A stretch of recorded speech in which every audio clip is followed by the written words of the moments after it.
24시간, 심지어 잠을 자는 순간에도 끊임없이 움직이는 우리 몸 중에서 가장 움직임이 많은 부위가 어디일까요?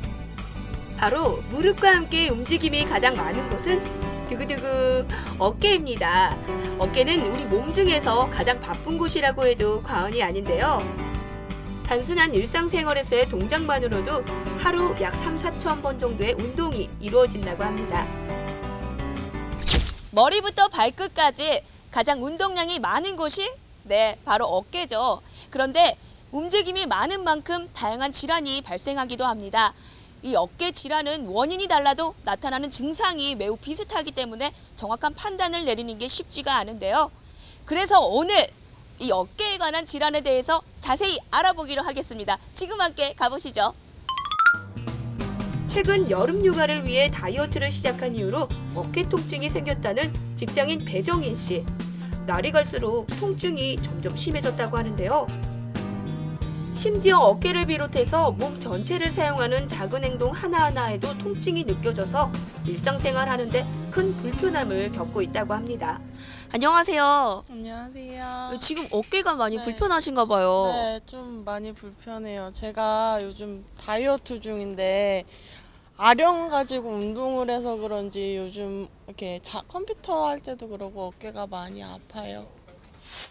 그래서 운동과 어깨 통증이 어떤 연관이 있는지 정형외과를 찾았습니다. 정희 씨뿐만 아니라 어깨 통증을 호소하는 사람이 늘었다는데요. 안녕하세요. 어깨 통증의 모든 것을 알려줄 이동규 원장님을 소개합니다. 운동을 한 후에 극심한 어깨 통증을 호소하는 분을 만나고 왔는데 이 운동이랑 어깨 통증이 연관이 있나요? 네, 연관이 있습니다. 네. 대부분의 젊으신 분들 같은 경우는 단순히 염좌라든지 아니면 부분적인 염증 때문에 아프실 수 있겠지만 나이가 많으신 분들 같은 경우는 구조적인 문제라든지 아니면 혈관의 퇴행성 변에 의해서 인대가 약해진 상태에서 외상이 작용을 했을 때는 인대가 부분적으로 파열이 된다든지 아니면 전층으로 파열이 돼서 어깨 통증이 극심하게 나타날 수 있어요. 그래서 그런 통증이 갑자기 나타났을 경우는 반드시 전문의를 만나보시는 게 좋을 것 같습니다. 네, 그렇습니다. 회전근은 어깨뼈의 모든 근육을 말하는데요. 팔을 움직이는 역할과 관절을 안정적으로 유지시켜주는 중요한 역할을 합니다. 이분 역시 무리한 운동을 하다가 회전근이 파열되는 바람에 어깨를 사용하는데 큰 불편함을 겪었다고 하는데요. 안녕하세요. 안녕하세요. 네, 굉장히 재활치료 열심히 하고 계시던데 어떻게 하다가 회전근 파열까지 이어지게 되신 거예요? 시합하다가 아픈 증세가 있어가지고 병원에 다니다 보니까는 안 낫는 거예요. 그래서 이쪽 병원에 왔더니 바로 진료를 보시더니 회전근개 파열이 됐대요. 그래가지고 수술을 하라는데 안 하려고 한 7개월을 버텼어요. 너무 아픈 거예요. 자다가 일어나면. 그래가지고 수술을 하게 됐어요. 이렇게 회전근이 파열되었지만 제때 치료가 이루어지지 않아 큰 어려움이 있었는데요. 이곳에서 치료를 한 덕분에 통증과 이별했다고 합니다. 이 환자분의 경우는 한 7개월 정도 전에 이제 운동하다가 다치셔가지고 제가 초음파를 보고 회전근개 파열을 진단을 하고 이제 수술을 하자고 했는데 환자분 같은 경우 이제 수술이라는 거에 대한 굉장한 불안감이 있기 때문에 미루고 하다가 결국에는 이제 저한테 수술을 받았습니다. 그래서 현재는 인대가 잘 봉합된 상태로 지금 경과는 굉장히 좋게 되고 있습니다. 뿐만 아니라 오십견 같은 증상이 나타나도 나이 탓을 하며 참고 견디다가 초기 치료 시기를 놓쳐 정형외과에 방문하는 경우가 굉장히 많다고 하는데요.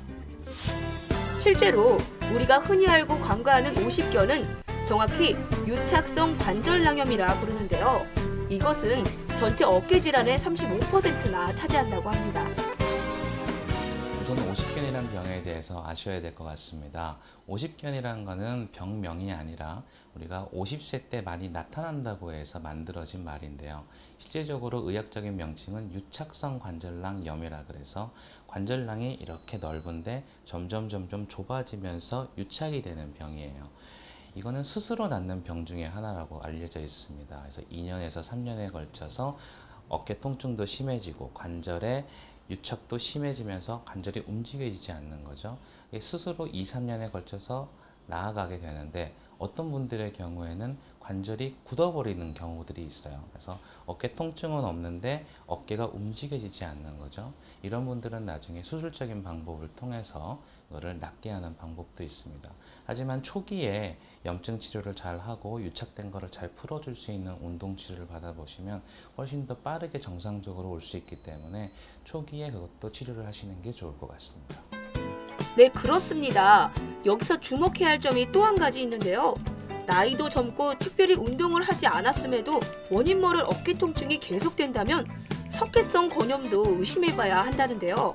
어깨에 생기는 석회성 건염은 말 그대로 석회가 어깨에 있는 인대라든지 거기를 보호해주는 활액막에 석회가 침착을 하게 되는 병입니다. 실제적으로는 우리 국소적인 혈류장애가 생기면서 얘네들이 인대들이 영양 공급을 못 받게 되고 거기서 인대들이 변성이 되면서 석회들이 침착을 하게 되는 건데요. 단계에 따라서 굉장히 다양한 증상들이 나타날 수 있지만 우리가 산모의 고통이 0에서 10이라고 했을 때 산통의 고통이 6이라고 한다면 석회성 건염에 의한 통증은 9에서 8까지 굉장히 심한 통증이 나타날 수 있어요. 그래서 이 병이 생긴 경우에는 환자분들이 어깨를 아예 움직이지 못하게 한 상태에서 병원에 내원을 하시게 되고요. 석회성 건염의 치료는 아주 심한 경우는 수술적 치료를 하는 경우도 있습니다. 하지만 대부분의 경우는 약물이라든지 물리치료라든지 염증 반응만 가라앉혀서 통증만 제어를 해주면 석회도 스스로 흡수가 되는 병 중에 하나거든요. 하지만 너무 통증이 심한 경우는 얘네들을 뽑아내준다든지 충격파 같은 걸로 부숴준다든지 해서 얘네들을 빨리 흡수를 시키면 환자분들이 훨씬 편하게 병이 나으실 수 있습니다. 네, 정확한 진료를 위해선 정확한 진단이 이루어져야겠죠. 사실 이곳에서는 대학병원에 버금가는 최첨단 의료 장비로 거품을 쫙 빼고 정확한 진단을 한 후에 치료가 이루어지고 있었습니다. 어깨 수술 후에 반드시 지켜야 될 게 안정입니다. 실제로 어깨 수술을 하게 되면 인대를 실 가지고 봉합을 하게 되는데 이 실 가지고 봉합된 상태가 다시 생착이 되는 시기가 있는데 그 시기가 6주라는 기간이 있어요. 그래서 그 6주 동안에는 우리가 보조기를 착용을 한다든지 팔에 힘을 쓰지 않는다든지 그래서 팔을 최대한 안정을 취해 주시는 게 어깨가 재파열되지 않는 방법이라고 할 수 있습니다. 그 이후에는 재활치료 통해서 충분히 좋아질 수 있기 때문에 어깨 수술하신 분들 같은 경우는 마음의 여유를 가지고 치료를 받아보시는 게 좋을 것 같습니다. 건강에 있어서 무엇보다 중요한 건 예방이겠죠? 평소 어깨 근육을 단련시키는 것도 어깨 질환을 예방할 수 있습니다. 모두들 잠시 어깨의 긴장을 풀고 기지개를 펴보는 것이 어떨까요? 혹 어깨의 통증이 지속된다면 꼭 가까운 병원에 들려 진단을 받아보시기 바랍니다.